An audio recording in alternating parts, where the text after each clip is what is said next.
one time. Cool. So for anyone that hasn't been following the project, give us a bit of a top line overview of it. Sure. So I mean, Battlefield Bad Company 2 came out earlier in March. Off to great success. We've sold over 5 million units worldwide, and so we're obviously very pleased with that.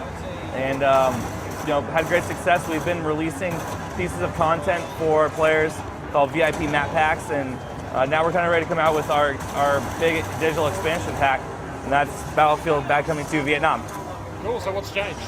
So you can see obviously in the environment here, we are no longer in a modern day setting. I'm using an old school weapon, an old AK-47. I'm playing with some teammates here who don't look like they're in the modern day army. But it's still Battlefield Bad Company 2 at the roots. And so at the end of the day, you're still getting that same great online experience that you're used to in the past. There's just a lot of new settings, weapons, vehicles, all that stuff has changed and been kind of backdated, if you will, not updated, to Vietnam era. So as you can see here, I'm using an old AK-47. We have some of our partner guys around us here. There's quite a few, there's quite a few bad guys around. Oh, finally get down. One of the cool things we've done, as you saw kind of the opening intro, is we have a bunch of older vehicles. We have 6 of them to be exact. And one of them there, we'll go get it this time again, is my favorite, the Huey helicopter. And of course, Battlefield's always known for, the fantastic online gameplay, but vehicles always make a big part of that. As you saw, there's plenty of destruction still involved. So all those core tenets are still there. There's just a lot of new elements specifically for the Vietnam era. So you can see here I am in the Huey. We're gonna go. Maybe we're gonna go take the fight to the Viet Cong right here. I think I'm playing as. Oh, here we go. We got some.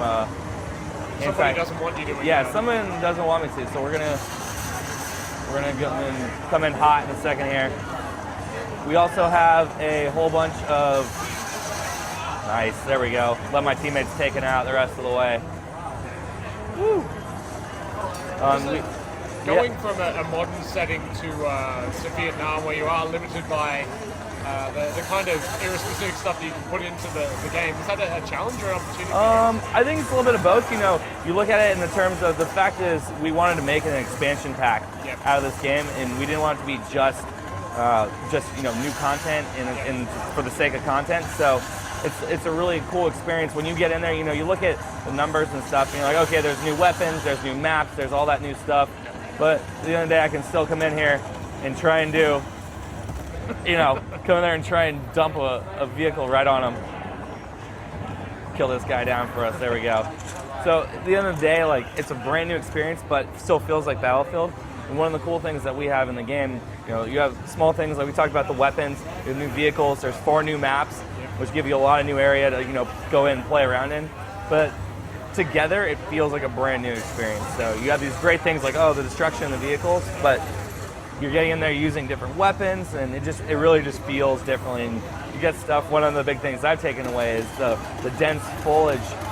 You can come in and you snipe, and it's very different. You can sit in a big pile of bushes and shoot guys, and no one can really see you. Then you move to a different pile and you shoot them again. And in the modern setting and with the weapons that we have in the regular version of Bad Company 2, it's not quite the same. So it just opens up slightly new gameplay elements.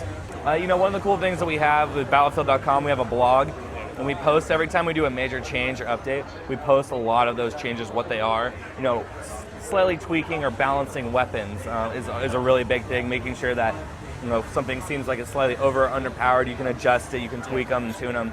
And so I think that's one of the big things. If you look even back before the game came out, the betas that we ran, giving people the option to give us feedback on a non-final game, and then see those changes in action when they finally load the disc in the tray. I think it's not only rewarding for those players, but it's also very beneficial for everyone in the whole experience. We come out with a game that's already had testing on it in ways like that. So the Battlefield team always has been highly respectful and receptive to the community.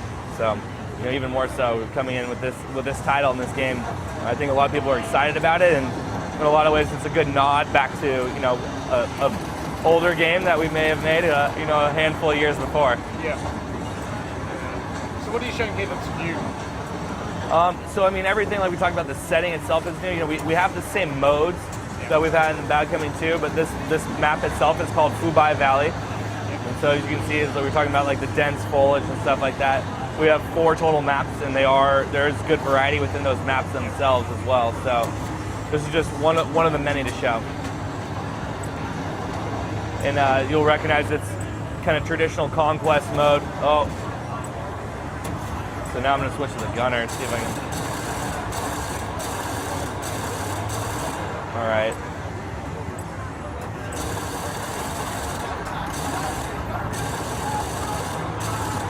You can see like the vehicles are still like very centered in the game, trying to take out this Huey helicopter from afar, and now I just overheated my gun. Uh-oh. There we go. Oh no! Oh. You can see like those are the great, what we call battlefield moments. Those great classic like archaic elements that you can't really script or try and reenact that. It's going to be really hard, but they're amazing and they're fun. I mean, that's a great piece to have on screen and recorded. So. In terms of tech, obviously wanting to support the game really heavily post-launch. Yep. What kind of process was put in place during development to allow for continual update of the title post-launch? I mean, I think the first thing you're going to look at is what we did with the VIP map packs, and we rewarded a lot of our loyal customers, the guys that keep coming back, the ones that we know are going to be interested in the game, and we let them know that like, hey, all right, we're going to be giving you guys revised maps, like different modes that you played. For example, like Nelson Bay was a really cool map that people liked, and we opened it up to a different mode that you can now try it in a different scenario. And obviously, the difference between Conquest or Squad Deathmatch or Rush, there's, we make different modes for a reason, and so give people good reason to come back and try new stuff. It's coming out on all 3 platforms that we support, so PlayStation 3, Xbox 360, and PC, and you'll be looking out for it later this winter.